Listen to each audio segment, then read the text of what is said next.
ಸ್ನೇಹಿತರೆ ನಮಸ್ಕಾರ. ನಾಯಕ್ಸ್ ಎಜುಕೇಷನ್ ಕನ್ನಡದಲ್ಲಿ ಎಕ್ಸೆಲ್ ಸರಣಿಯ 53ನೇ ವಿಡಿಯೋಗೆ ನಿಮಗೆಲ್ಲ ಹಾರ್ದಿಕವಾದಂಥ ಸ್ವಾಗತ.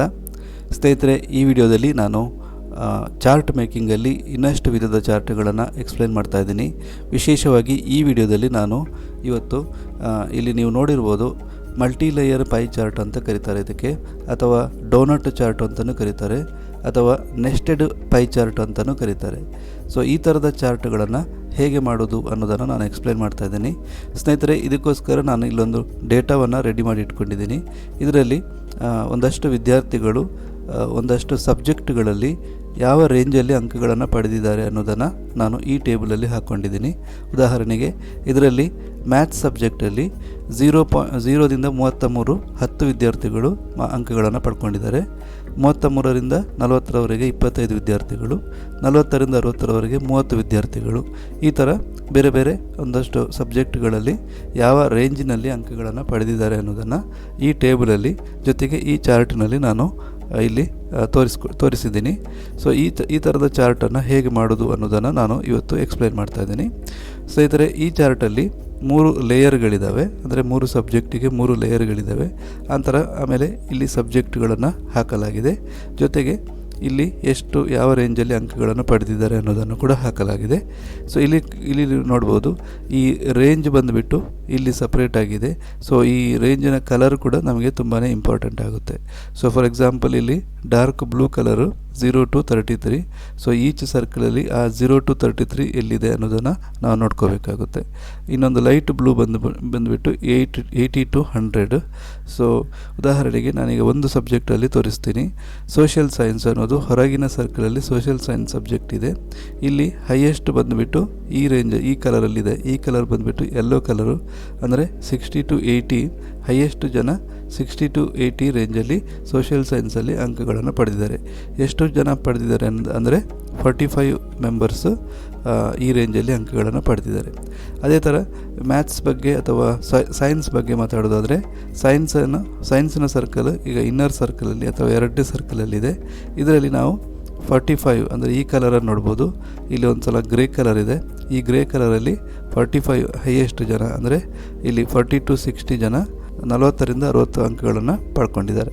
ಸೊ ಈ ಥರದ ಒಂದು ವಿಶೇಷವಾದಂಥ ಒಂದು ಡೋನಟ್ ಚಾರ್ಟು ಅಥವಾ ಮಲ್ಟಿ ಲೇಯರ್ ಪೈ ಚಾರ್ಟನ್ನು ಹೇಗೆ ಮಾಡೋದು ಅನ್ನೋದನ್ನು ನಾನು ಇವತ್ತು ಎಕ್ಸ್ಪ್ಲೇನ್ ಮಾಡ್ತಾ ಇದ್ದೀನಿ. ಸೊ ಬನ್ನಿ ಹೇಗೆ ಮಾಡೋದು ಅಂತ ತಿಳ್ಕೊಳ್ಳೋಣ. ಸೊ ಮೊದಲನೇದಾಗಿ ನಾನು ಇದನ್ನು ಡಿಲೀಟ್ ಮಾಡ್ತೀನಿ.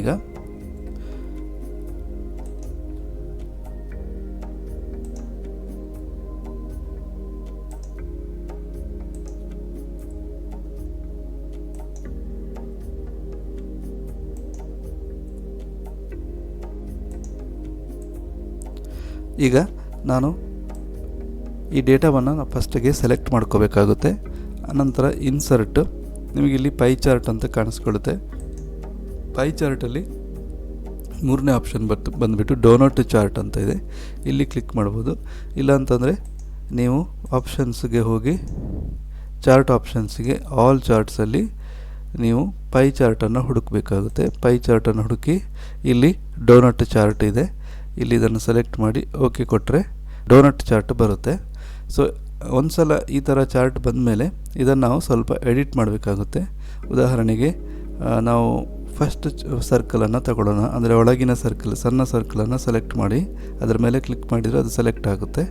ಆಮೇಲೆ ಇದರ ಮೇಲೆ ರೈಟ್ ಕ್ಲಿಕ್ ಮಾಡಿ ಇಲ್ಲಿ ಫಾರ್ಮ್ಯಾಟ್ ಡೇಟಾ ಸಿರೀಸ್ ಅಂತ ಮಾಡಿದರೆ ರೈಟ್ ಕ್ಲಿಕ್ ಮಾಡಿ ಫಾರ್ಮ್ಯಾಟ್ ಡೇಟಾ ಸಿರೀಸ್ ಮಾಡಿ ಇಲ್ಲಿ ಡೋನಟ್ ಹೋಲ್ ಸೈಜ್ ಅಂತ ಇದೆಯಲ್ಲ ಆಪ್ಷನ್ಸು, ಇದನ್ನು 0%ಗೆ ಮಾಡಬೇಕು. ಇದನ್ನು ಈ ಥರ ಕಡಿಮೆ ಮಾಡಿ 0%ಗೆ ತರಬೇಕು. ಈಗ ನೋಡಿ ನಮ್ಮ ಡೋನಟ್ ಚಾರ್ಟ್ ರೆಡಿ ಆಯಿತು. ಇನ್ನು ಅದಕ್ಕೆ ಬೇಕಾದಂಥ ಡೇಟಾವನ್ನು ಅಥವಾ ಅದನ್ನು ಸ್ವಲ್ಪ ಎಡಿಟ್ ಮಾಡುವಂಥದ್ದನ್ನು ಮಾಡ್ಬೋದು. ಈಗ ನಾವು ಇದನ್ನು ಸೆಲೆಕ್ಟ್ ಮಾಡುವ, ಒಳಗಿನ ಸರ್ಕಲನ್ನು ಸೆಲೆಕ್ಟ್ ಮಾಡಿ ಇದಕ್ಕೆ ನಾವು ಡೇಟಾವನ್ನು ಆ್ಯಡ್ ಮಾಡುವ. ರೈಟ್ ಕ್ಲಿಕ್ ಮಾಡಿ ಇದರ ಮೇಲೆ ಆ್ಯಡ್ ಡೇಟಾ ಲೇಬಲ್ಸ್ ಅಂತ ಇಲ್ಲಿದೆ, ಇದನ್ನು ಈ ಥರ ಸೆಲೆಕ್ಟ್ ಮಾಡ್ಕೊಳ್ಳಿ.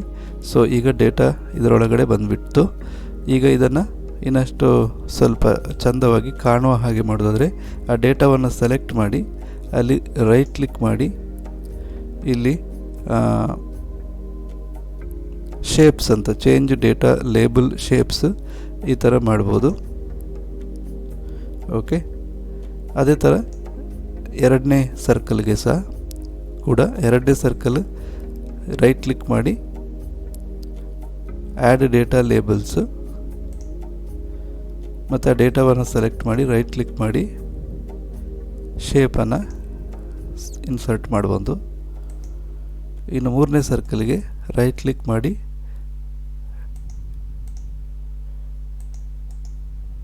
ಈ ಥರ ಮಾಡಿಕೊಂಡು ನಮಗೆ ಬೇಕಾದಂಥ ಶೇಪ್ಸಲ್ಲಿ ಡೇಟಾವನ್ನು ಹಾಕೋಬೋದು. ಇನ್ನು ಇದು ಇಲ್ಲಿ ಬೇಡ ಅಂತಂದರೆ ನಾವು ಈಗ ಇಲ್ಲಿ ಬಾಟಮಲ್ಲಿದೆ, ಇದನ್ನು ನಾವು ರೈಟ್ಗೆ ತಗೋಬೋದು. ಈಗ ನೀವು ಸ್ವಲ್ಪ ಚಾರ್ಟನ್ನು ದೊಡ್ಡದಾಗಿ ಮಾಡಿದರೆ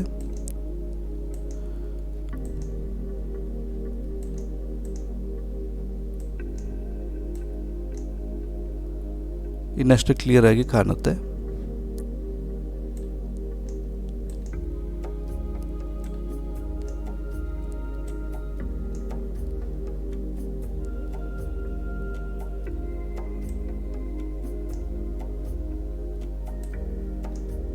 ಈ ಥರ ಎಡಿಟ್ ಮಾಡಿಕೊಂಡ್ರೆ ನಮಗೆ ಚಾರ್ಟ್ ತುಂಬಾ ಚೆಂದವಾಗಿ ಕಾಣುತ್ತೆ. ಸೊ ಇಲ್ಲಿ ಈಗ ನೀವು ಇದನ್ನು ಇನ್ನೂ ಸ್ವಲ್ಪ ಇದರ ಬಾರ್ಡರ್ಗಳು ಇನ್ನಷ್ಟು ಥಿಕ್ಕಾಗಿ ಬೇಕು ಅಥವಾ ಬೇರೆ ಬೇರೆ ಕಲರ್ಸ್ಗಳು ಬೇಕು ಅಂತಂದರೆ ನೀವು ಅದನ್ನು ಎಡಿಟ್ ಮಾಡ್ಕೋಬೋದು. ಸೊ ಉದಾಹರಣೆಗೆ ನಾನು ಈ ನಂಬರ್ಗಳು ಕ್ಲಿಯರಾಗಿ ಕಾಣ್ತಾ ಇಲ್ಲ, ಅದಕ್ಕೋಸ್ಕರ ನಾನು ಏನು ಮಾಡ್ತಾಯಿದ್ದೀನಿ, ಹೋಮ್ ಟ್ಯಾಬ್ಗೆ ಹೋಗಿ ಇದನ್ನು ಸ್ವಲ್ಪ ಜಾಸ್ತಿ ಮಾಡ್ತೀನಿ. ಅಥವಾ ಇಲ್ಲಿ ಕೂಡ ಮಾಡ್ಬೋದು, ರೈಟ್ ಕ್ಲಿಕ್ ಮಾಡಿ ಫಾಂಟಲ್ಲಿ ರೆಗ್ಯುಲರ್ಗೆ ತೆಗೆದು ಬೋಲ್ಡ್ ಮಾಡ್ಬೋದು. ಇದನ್ನು 10 ಅಥವಾ 11 ಇಟ್ಕೋಬೋದು. ಈ ಥರ ಈಗ ಇನ್ನಷ್ಟು ಕ್ಲಿಯರಾಗಿ ಕಾಣುತ್ತೆ.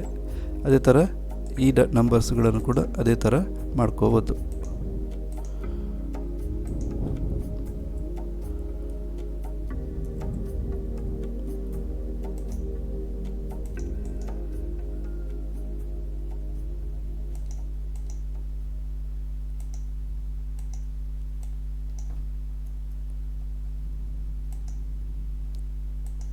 ಆಮೇಲೆ ಚಾರ್ಟ್ ಹೆಡ್ಡಿಂಗ್ ಬೇಕಾದರೆ ಚಾರ್ಟ್ ಹೆಡ್ಡಿಂಗ್ ಕೊಡ್ಬೋದು.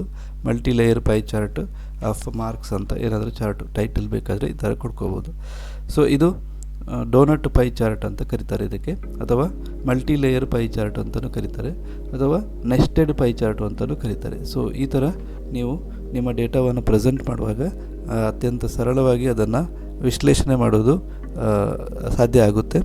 ಸೊ ಹೋಪ್ಫುಲಿ ಈ ವಿಡಿಯೋ ನಿಮಗೆ ಹೆಲ್ಪ್ ಆಯಿತು ಅಂತ ಅಂದ್ಕೊಳ್ತೀನಿ. ನಿಮಗೆ ಈ ವಿಡಿಯೋ ಇಷ್ಟ ಆದರೆ ದಯವಿಟ್ಟು ಇದನ್ನು ಲೈಕ್ ಮಾಡಿ, ಹಾಗೆಯೇ ನನ್ನ ಈ ಚಾನಲನ್ನು ಸಬ್ಸ್ಕ್ರೈಬ್ ಮಾಡಿ ಅಂತ ಕೇಳ್ಕೊಳ್ತಾ ಇವತ್ತಿನ ಈ ವಿಡಿಯೋವನ್ನು ಇಲ್ಲಿಗೆ ಮುಗಿಸ್ತಾ ಇದ್ದೀನಿ. ನಮಸ್ಕಾರ.